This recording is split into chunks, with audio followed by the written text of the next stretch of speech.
Finfinnee halkanoota abaaramoo sana. Dubbii ajjechaa artistoota Oromoo irra deddeebiitiin raawwatamaa jiru irratti aangoonni mootummaa olaanoo maal jedhaa jiru kan jedhu qabannee isiniif dhufneerraa qophii keenya hanga xumuraatti hordofaan affeerraa keenya. Akkam jirtu hordoftoonni eebbaa broadcasting warreen maatii keenyanteen amma subscribe gochuun mallattoo bilbilaa tuqaa koomentii jalatti yaadaaf qabdannuuf kaa share gochuun hiriyoota keessan bukkee geessisaa. Aangoonni mootummaa yeroo ammaatti ajjechaa artistoota Oromoo ragaa jiruu fi namoota bebbeekamoo Oromoo ragaa jiru maal akka isaan jedhan qabannee isiniif dhufneerraa qophii keenya wajjin hanga xumuraatti turtii gaarii. Finfinnee halkanoota abaaramoo sana. Artistii Hacaaluu Hundeessaa waxabajjii 22 handhuura Oromiyaa magaalaa Finfinnee halkan keessaa naannoo sa'a 3tti ajjeefamee argame. Reenfi isaas hospitaala Phaayilositti erga marammaramee booda maatii isaaf ergame. Waa'ee ajjechaa isaa ilaalchisee wanti jedhame tokkoyyuu hin jiru. Dubartiin yeroo sanaa bukkee jirti jedhamtee takka hidhamaa takka hiikamaa hanga har'aa geessetti. Yeroo sanas uummanni Oromoo dhiibbaa guddaa biyyattiirra geessiseera. Lubbuun qeerroo fi qarree hedduu daandii irratti darbeera. Miidiyaaleen hawaasaa hundumtiyyuu cufamaniiru. Miidiyaan OMN irraa tamsaasa kallattii dabarsiteetta jechuun biyya keessaa ari'atameera.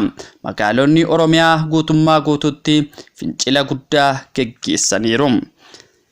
Qabsaa'onni Oromiyaa dhiibbaa guddaa biyyattii geessisuun beekaman jijjiirama biyyattiin fideera jettuunis adda durummaan kaawwamaman xiinxalaa siyaasaa fi daandiktera OMN duraanii amma miseensa KFO kan ta'an obbo Jawaar Mohammed, itti aanaa fi itti gaafatamaa KFO obbo Baqqalee Garbaa dabalatee himata hiika hin qabneen to'annoo seeraa jala erga turanii booda gad lakkifamaniiru. Hanga ammaattis namoonni to'annoo jala jiran jiraachuu miidiyaaleen adda addaa hin gabaasu. Itti aansuudhaan komeediyaanii Sooraa Abdataa adoolessa 20 handhuura Oromiyaa magaalaa Finfinnee naannoo Jamoo Tokkeffaa hoteela Iboolaa jedhamu keessatti halkan keessaa naannoo sa'a 5tti reenfi isaa kutaa ciisichaa keessatti ajjeefamee argame. Yeroo sanas poolisiin fuudhuudhaan hospitaala Phaayilos geessuun marammarsiisee bu'aan qorannoon isaa torban lamaa booda jedhee reenfa maatii isaaf ergeera. Namoonni hedduus miiraa fi gaddatti dhaga'ame toora miidiyaalee hawaasaa kanneen akka Feesbuukii, Telegiraamii, Tiwiiterii, Yuutuubii, Tiiktookii, Inistaagiraamii, Waatsaappii, Iimoon ibsaa ooleera. Magaalota kanneen akka Amboo, Buraayyuu, Naqamtee fi kan kana fakkaatan keessatti qeerroo fi qarreen daandiitti ba'uudhaan gaddatti dhaga'ame ibsataniiru. Haa ta'u malee reenfi komeediyaanii Sooraa Abdataa adoolessa 21 magaalaa Jaarsootti Bataskaana Gabreeliitti bakka maatii fi hiriyoonni isaaf dinqisiifattoonni isaa argamanitti awwaalameera. Egaa dubbii ajjechaa artistoota Oromoo irraa ga'aa jiruun ministeerri muummee Dr. Abiy Ahmed yeroo artistii Hacaaluu Hundeessaa ajjeefamu sana miidiyaa OBN wajjin afgaaffii taasisee ture. Yeroo sanas akka ministeerri muummee Dr. Abiy Ahmed jedhanitti artistii Hacaaluu Hundeessaa hiriyaa isaa yookaan michuu isaa akka ta'etti dubbataa ture. Dr. Abiy Ahmed akka jedhetti artistii Hacaaluu Hundeessaa wajjin sirbaa aggaaroo jedhurree kan wajjin hojjennedha jechuudhaan deebii kennaa ture. Artistii Hacaaluu Hundeessaa kan ajjeesan hundi isaaniiyyuu to'annoo seeraa jala ni seenu yookaan immoo murtoo dhugaa ni argatu jedhaa ture. Dhiigni artistii Hacaaluu Hundeessaa yookaan dhiigni mucaa kanaa akka lola'etti nafuu guyyaa tokko yakkamtoonni kun to'annoo seeraa jala ni galu jechuudhaan dubbataa ture. Haa ta'u malee garuu yeroo sana akkas jedhan malee artistii Hacaaluu Hundeessaa erga ajjeefameetiin waggoottan 3 lakkoomsisanii jiru. Waggoottan 3 kanaan immoo gama mootummaatiin ibsi kenname tokkoyyuu hin jiru.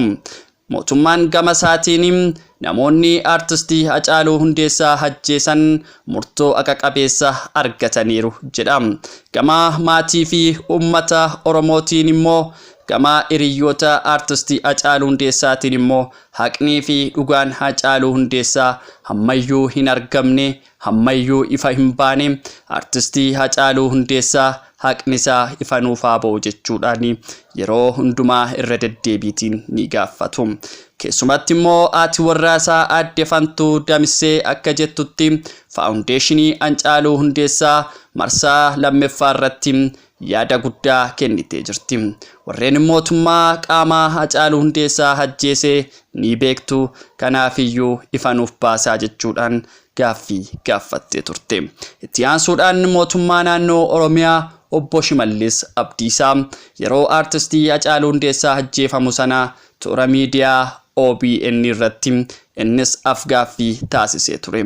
Garuu yeroo sanatti afgaaffii taasise keessatti artistii Hacaaluu Hundeessaa qaroo keenyadha, akka hijaatti ilaalla, artistii Hacaaluu Hundeessaa nama dinqisiifannuu fi nama nuti akka biyyattiitti abdannudha jechuudhaan gaaffii kanaaf deebii laatee ture.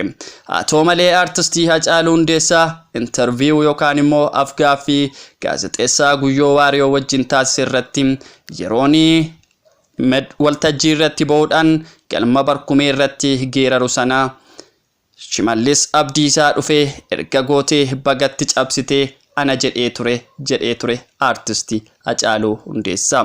Marree Obbo Shimallis Abdiisaas yeroo sana miira guddaatiin artistii Hacaaluu Hundeessaaf siidaasaa magaalaa Finfinnee handhuura Oromiyaatti ni dhaabnaaf jedhee ture. Garuu haa ta'u malee hanga har'aatti gama mootummaa naannoo Oromiyaatiin wanti ifa ba'e tokkoyyuu hin jiru. Gama bulchiinsa mootummaa naannoo Oromiyaatiin waa'een artistii Hacaaluu Hundeessaa dubbatamaa hin jiru. Itti aansuudhaan bulchiinsa magaalaa Finfinneetti kantiibaa kan taate Aadde Adaanech Abeebeeti.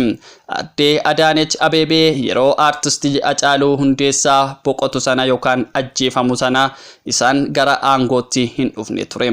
Yeroo sana Injiinar Taakkalaa Uumaa ture. Injiinar Taakkalaa Uumaa siidaa yookaan immoo yaadannoo Hacaaluu Hundeessaa warqiitiin akka dhaabu dubbataa ture.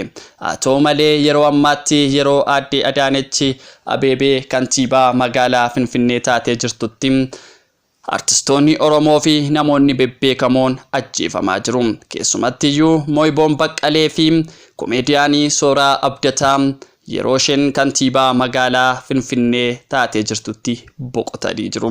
Haa ta'u malee gama isheetiinis wanti dubbatame tokkoyyuu hin jiru. Egaan kabajamtootaa fi daawwattoota keenya qopheessinee qindeessinee kan siniif qabannee dhufne kanadha. Haqnii fi dhugaan artistoota Oromoo ifa nuuf haa ba'u jecha qopheessee qindeessee kan sin faana ture an Eebbisaa Taakkalaati.